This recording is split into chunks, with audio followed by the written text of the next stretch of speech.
بسم الله الرحمن الرحيم. نحمده ونصلي على رسوله الكريم.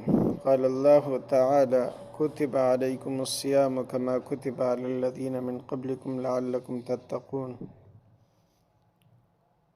جس طرح ہم رمضان کے روزے رکھتے ہیں تو اسی رمضان کی برکت سے اللہ رب العزت ہمیں دوہرا اجر بھی دیتا ہے، اور یہ رمضان ہمارے اجر میں اضافے کا سبب بھی ہے۔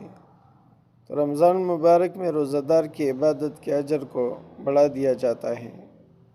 اگر نفل کام کرے گا تو فرض کے برابر اجر دیا جائے گا، اور اگر ایک فرض پورا کرے گا تو 70 فرضوں کے برابر اس کو اجر ملے گا۔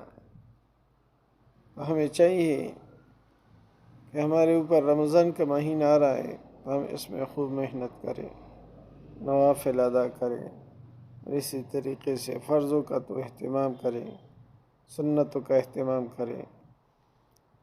اللہ رب العزت ہمارا ہمیں ناصر ہو اور ہمیں صحیح معنوں سے روزہ رکھنے کی توفیق عطا فرما دے۔ وآخر دعوانا الحمدللہ۔